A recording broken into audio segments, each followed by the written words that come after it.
एक ऐसा इल्ज़ाम है शायद क़यामत तक आपका ताक़ुब करेगा। आपने 71 में फ़ौजी ऑपरेशन की हिमायत की।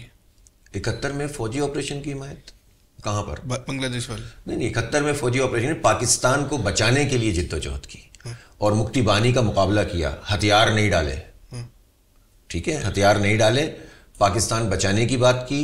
और हम ये बात जानते थे कि आज हमारा ये एक्ट अगर कुछ लोग हमारे खिलाफ बात करेंगे तो वक्त साबित करेगा कि जमात इस्लामी हक पर। एक बात बताएंगे, इस हिमायत का फैसला कहाँ हुआ था और किसने किया? जमात इस्लामी ने किया था, और बांग्लादेश की जमात इस्लामी जो उस वक्त का मशरक़ी पाकिस्तान था उस जमात ने किया था। मौलाना मौदूदी ने उनको ये इख्तियार दिया था कि आप अपना फैसला खुद कीजिए, और उन्होंने ये फैसला किया कि हम पाकिस्तान को हमने एक मस्जिद की हैसियत दी है। ये कोई जोग्राफिया थोड़ी है, जोग्राफिया होता तो मशरक़ी पाकिस्तान में आता कैसे? ऐसा कभी दुनिया में हुआ है कि दो ऐसे मुल्क हैं कि जिसके दरमियान में 1000 किलोमीटर? आज तारीख का फैसला ये है कि वो फौजी ऑपरेशन गलत था, और आज तारीख का फैसला ये है कि इंडिया ने जो इंटरवेंशन की थी वो गलत थी, और इंडिया के हवाले से जो कुछ भी जो लोग खड़े हुए थे वो गलत था। तारीख का फैसला ये भी है कि पाकिस्तान की जो रियासत थी उसने वहाँ ज्यादती की। तारीख का फैसला ये भी है, मैं बता रहा हूँ आपको, सब बताऊँगा। 3 बुनियादी किरदार थे जिसने बांग्लादेश बनाया। अगर आप मजमूई तौर पर माइंडसेट की बात करें तो जो ब्यूरोक्रेसी का और फौजी इस्टेब्लिशमेंट का माइंडसेट था वो एंटी मशरक़ी पाकिस्तान था, वहाँ के लोगों के खिलाफ था। आप हम ना बातें, ठीक है, एक मिनट। दूसरी बात यह है कि मैं नहीं कहता, आप रोहिदाद खान का नाम आपने सुना है ना, उनसे बेहतर अफसर कोई लोग बता नहीं सकते, बहुत ही अच्छे आदमी थे। उन्होंने कहा कि 3 बुनियादी किरदार थे। एक general Yahya Khan number 1, second किरदार जुल्फ़िकार अली भुट्टो, और तीसरा किरदार मुजीबुर रहमान।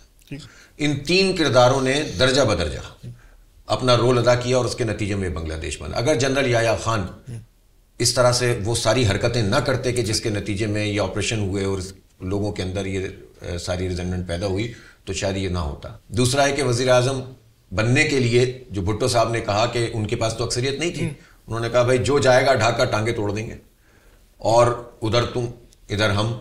ये आपको मैं बड़े मज़े की बात बताऊं फैसल भाई, कि जब ये सन 70 का इलेक्शन हुआ तो आपको पता है पाकिस्तान पीपल्स पार्टी जो अपने आप को इतनी बड़ी चैंपियन पार्टी कहती थी, उसने पूरे मशरक़ी पाकिस्तान से एक कैंडिडेट भी खड़ा नहीं किया।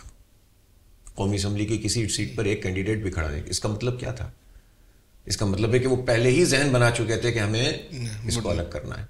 और इसी तरह जो शेख मुजीब साहब थे, उन्होंने भी यहाँ 4-5 ही लोग इनके खड़े हुए थे, और फिर उसके बाद उनके नंबर ज़्यादा आ गए। मैं अब उस पर नहीं जाता कि शेख मुजीब साहब को जो अक्सरियत वहाँ से मिली थी वो सारी जेन्युइन नहीं थी, लेकिन बहरहाल उनको अक्सरियत मिली थी।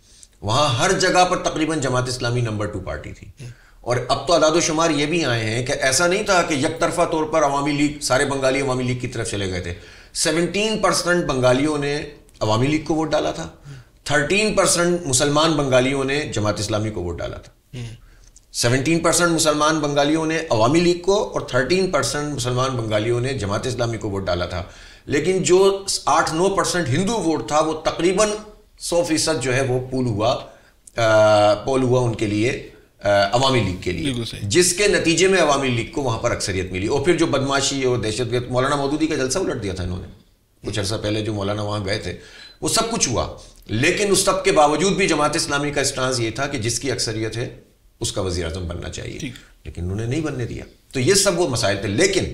लेकिन जब वहाँ पर इंडियन आर्मी आ गई, मुक्ति बानी आ गई और अवामी लीग उस रास्ते पर चली गई, तो फिर हमारे पास क्या ऑप्शन था? उस वक्त एक मुल्क था, मुल्क बचाना चाहिए था या मुल्क तोड़ना चाहिए था? तो दो बात ये तो तस्लीम करते ना कि आपने मुक्ति बानी से या बंगालियों से मुसल्लह जंग रखी, शर्मिंदगी है? नहीं, क्यों शर्मिंदगी होगी? मुक्ति बानी से लड़ने में क्यों शर्मिंदगी होगी?